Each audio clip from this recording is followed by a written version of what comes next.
Yesus tidak ngajarin itu pada umatnya. Dia mengorbankan jiwanya, ada ngemarin duit buat sembantu aja susah. Ke gereja harus ada makna bagi rumah. Saya yakin jamaah di sini adalah jamaah yang baik-baik, ruhani yang sempurna, antara raga dan rasa, antara makhluk dan holik, antara yang diciptakan dengan yang menciptakan.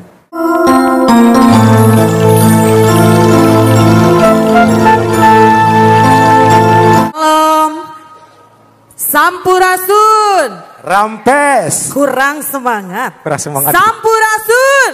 Rampes. Wilujeng sumping kanggo Kang Deddy Mulyadi, Gubernur Jawa Barat.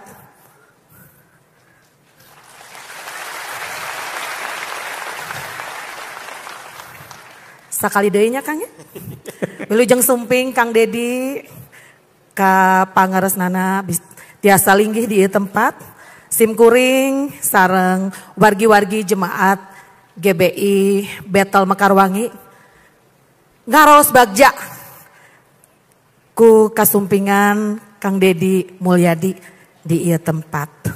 Kang Deddy leres abdi manggilna Kang Deddy atau Bapak aing ieu teh? Saya mah biasanya Bapak aing, Pak. Bapak aing wae kitu.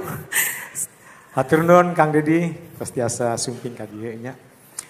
Ka salah sawios warga Jabar nu aya di dieu.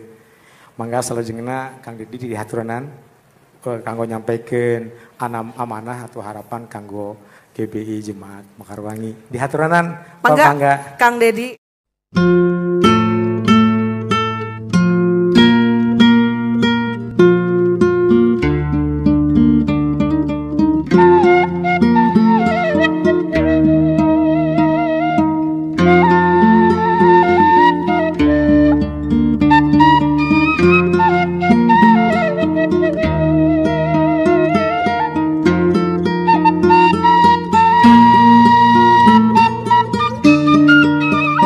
Assalamualaikum warahmatullahi wabarakatuh. Sebelah sini bisa kan? Sampurasun. Bisa sebelah sini. Seluruh jamaah yang hari ini sudah, kata orang Sunda itu bermunajat, melakukan proses kontemplasi diri untuk membangun nalar keseimbangan ruhani yang sempurna antara raga dan rasa, antara makhluk dan holik, antara yang diciptakan dengan yang menciptakan. Ada 3 hal yang harus menjadi kesadaran kita sebagai makhluk manusia tanpa bicara suku, agama, dan ras. Pertama, bahwa kita ini makhluk ciptaan Tuhan, universalitas keyakinan yang setiap orang memiliki sudut pandang, persepsi yang berbeda-beda dengan cara yang memahaminya masing-masing. Itulah yang disebut dengan kebenaran esensi, kebenaran asasi, kebenaran universal, dan kebenaran hakiki. Karena itu kebenaran esensi, kebenaran asasi, kebenaran universal, maka kebenarannya tidak bisa dipersepsikan. Karena kebenarannya tidak bisa dipersepsikan, maka itu adalah kebebasan rasanya masing-masing, kebebasan cintanya masing-masing. Tidak bisa kita mengukur keyakinan orang lain lewat keyakinan kita, tidak bisa kita mengukur baju orang lain dengan baju kita, tidak bisa kita mengukur bahasa orang lain dengan bahasa kita, tidak bisa kita mengukur enaknya makan orang lain dengan enaknya makanan kita. Karena ini urusan rasa. Itu yang disebut dengan kebebasan universal. Maka setiap orang memiliki hak yang sama, memiliki privacy yang sama tanpa tidak boleh diadili. Saya katakan setiap orang memiliki persepsi yang sama, hak yang sama, tidak boleh diadili. Makanya keyakinan tidak boleh diadili. Kalau kita mengadili keyakinan, maka kita seolah-olah menjadi manusia yang mengerti isi hati manusia. Sekali lagi, karena itu adalah keyakinan, kita tidak boleh mengadili manusia berdasarkan isi hatinya. Maka cinta tidak boleh dikekang, maka cinta tidak boleh dibatasi, maka cinta adalah kebebasan. Andai kata orang menderita karena cinta yang diungkapkannya, itu adalah urusan dirinya sendiri. Yang kedua adalah, kita adalah sebagai makhluk bumi. Ini yang ingin saya ingetin pada semuanya. Karena kita sebagai makhluk bumi, maka kita sama hukumnya, yaitu kita harus taat pada hukumnya bumi. Karena taat sama hukumnya bumi, udara yang tekanannya tinggi bergerak menuju tekanannya rendah. Air yang ada di puncak turun ke bawah. Batu yang dilempar ke atas jatuhnya ke bawah. Setiap ditampar rasanya sakit. Kalau tidak sakit, pura-pura tidak sakit.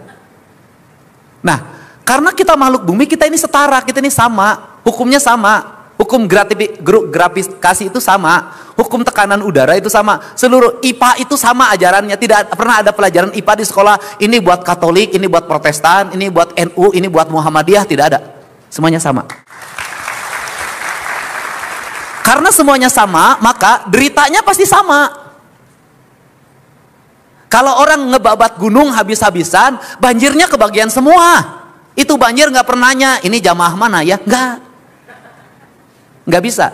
Kalau ada virus, maka virus itu menyebar tanpa bicara dia yakin atau tidak, dia agamanya apa, semua orang kena.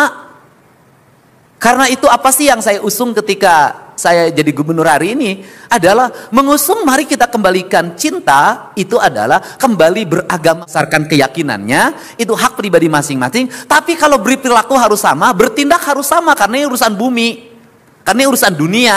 Karena urusan dunia, maka bagi saya ketika tadi saya mengamati ya kan, bagaimana memahami Nabi Isa alaihissalam dalam pemahaman saya, itu atas pengorbanannya, berani mengorbankan dirinya demi keberlangsungan umatnya, demi keselamatan pengisi buminya. Dia berani disakiti, dia berani menjadi orang yang ikhlas tersakiti, kemudian dia pergi dalam keadaan tersenyum, tidak dalam keadaan meringis. Paham itu saya. Itu kalau kata ini kalau orang Sunda, ini saya ngomong orang Sunda nih, orang Sunda itu puncak spiritualitas tertinggi itu adalah dengan membuat sesajen, gitu loh. Sesajennya bunga-bungaan, kemudian bubur merah, bubur putih, dan yang tertingginya itu bikin bakakak ayam. Bakakak itu semuanya terlentang. Dia menyerah dengan seluruh pasal, seluruh jiwa raganya, tanpa ada sedikit pun dalam dirinya rasa takut, rasa nyeri, rasa apapun. Itulah pengorbanan yang tertinggi. Jadi pengorbanan manusia yang tertinggi adalah ketika dalam dirinya sudah pasrah. Nih kalau gitu kan, itu kan pasrah. Orang Islam juga pasrah gitu loh. Jadi orang yang pasrah itu sudah, kata orang Sunda begini, ini nanti bisa ditafsirkan. Perasaan nggak ada tafsirnya. Hirup ukur sasampuran, awak ukur sasampayan, sariring-riring dumadi, sarengkak, saparipola, sadaya, kersaning Allah. Jadi karena kersaning Allah ya sudah kita totalitas aja. Manusia yang tertinggi derajatnya adalah ketika manusia sampai pada puncak kesulitan yang tidak bisa diselesaikan, maka jalan terakhir adalah dia berserah. Sudah. Dan orang suka salah tafsir, orang yang berserah itu kalah. Awas ya, ulah belegug ya. Ketika melihat lawannya itu sudah nyangakeun sadaya-daya beheung tek-teken ti korogorokeun suku benteng kelokeun eles ya ku aing. Belegug sia-sia nu eleh anjing.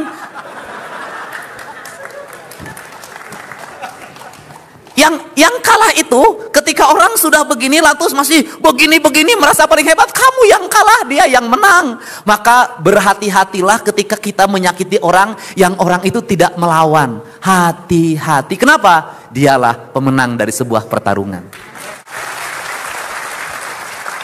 Hari itu memang seperti dia tersakiti, hari itu dia kalah. Tapi ingat, seluruh semesta menyaksikannya dengan penuh cinta dan rasa. Kau akan dihancurkan pada suatu saat akta kepongahan. Wow. Makanya kalau di wayang itu selalu siap orang yang kalau disakitin itu tidak pernah melawan Semar. Mangajangakeun gamparan juragan abdi nun sadaya-daya. Nggak ada tuh. Di kita terbalik, yang menang itu si anjing.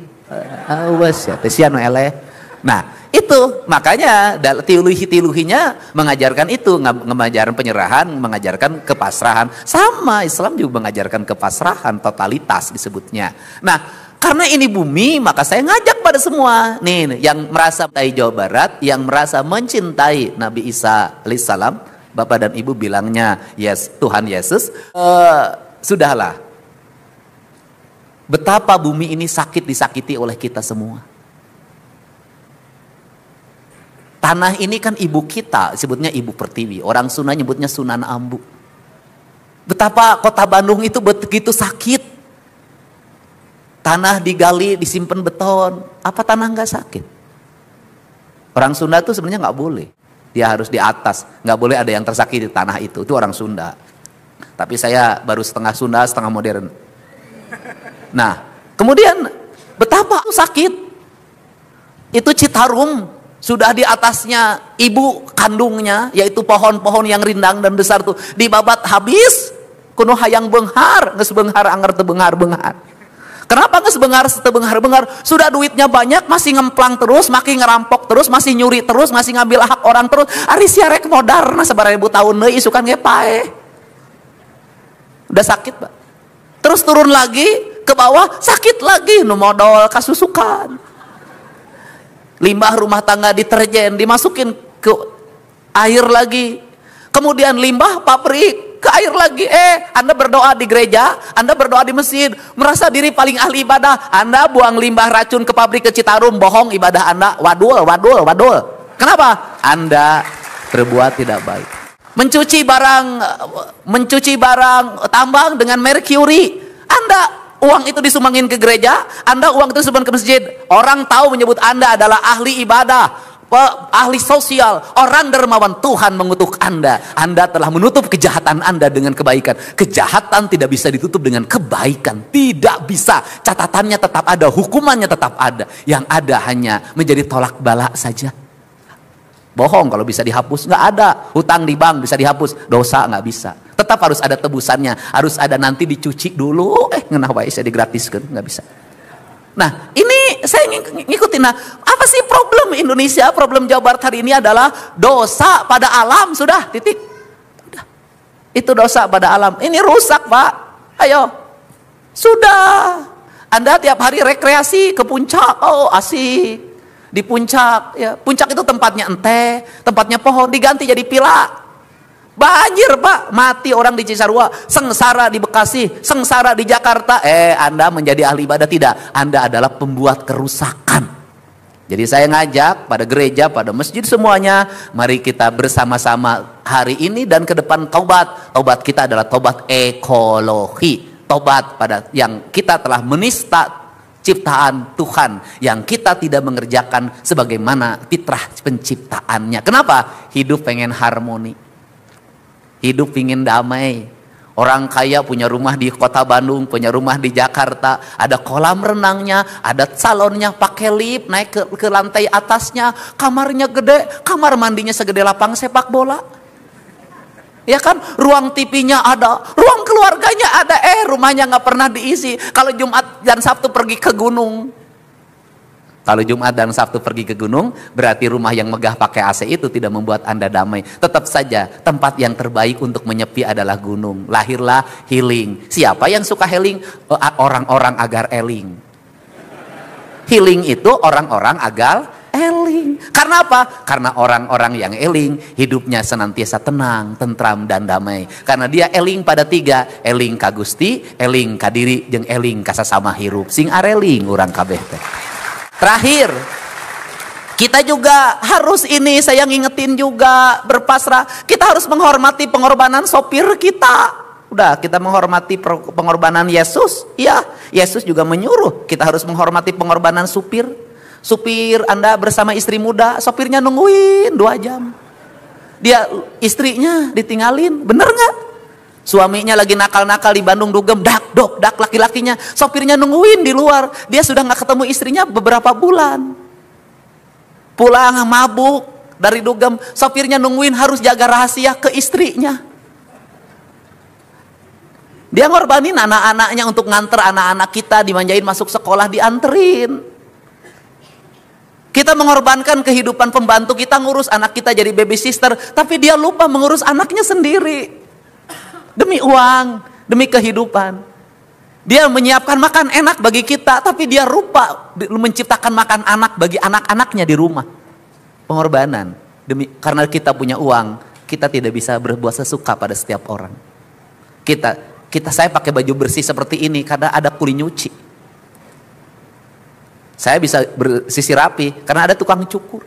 Saya di rumah ke rumah bisa bersih karena ada tukang sapu. Saya bisa tidur nyenyak karena ada yang jaga di rumahnya, ada security. Mereka ketika kita tidur lelap, security nungguin kita, keamanan kita, menjaga kehidupan kita. Dia tidak boleh sedikit pun matanya kemudian salah dalam melihat. Agar apa? Agar tuannya selamat. Tapi dia mengorbankan dirinya demi tuannya. Berapa gajinya? 3 juta, 4 juta. Dia mempertaruhkan jiwanya hanya untuk 4 juta rupiah. Terus kita membayarnya juga telat. Kasih THR juga lambat. Pikirin kesejahteraan juga tidak pernah kita pikirkan. Kita sibuk aja numpuk duit di rekening. Buat apa? Tuhan Yesus tidak ngajarin itu pada umatnya. Dia mengorbankan jiwanya, ada ngeluarin duit buat pembantu aja susah. Ke gereja harus ada makna bagi rumah. Saya yakin jamaah di sini adalah jamaah yang baik-baik terhadap para pembantunya, para asisten pembantunya, security-nya, pada siapapun. Nah, kalau seluruh jamaah dimanapun sudah ngajarin ini, sudah deh. Jawa Barat, Gemah Ripah, Repeh Rapi, Subur Makmur, udah hidup ini damai, tenang, tentram, udah. Wajahnya tenang kayak wajah saya walaupun hidup tanpa istri, bahagia. Kenapa? Karena saya menemukan jutaan istri dalam setiap waktu yang memeluk saya, mencium saya dengan penuh dengan cinta. Anak emak, itu nih hunggul aing mah. Jadi itu sajalah ya, saya tidak pernah ragu dan tidak pernah merasa takut bertemu dengan orang yang berbeda keyakinan. Gitu loh. Tapi saya akan selalu menghindari bertemu dengan siapa? Orang-orang pelit dan orang-orang serakah. Saya nggak mau ketemu sama mereka. Takut ini negatifnya pindah sama saya. Tapi kalau sama orang-orang baik seperti ini, mudah-mudahan baiknya menangisnya bukan hanya ketika beribadah, tapi menangisnya juga di rumah dimanapun senantiasa menangis demi kemanusiaan. Karena Nabi Isa alaihissalam akan menyukai seluruh jamaahnya yang mau berkorban seperti pengorbanan yang dia lakukan. Aduh. Terima kasih. Mudah-mudahan saya tidak diangkat jadi pendeta karena ceramah ini. Jadi pesannya.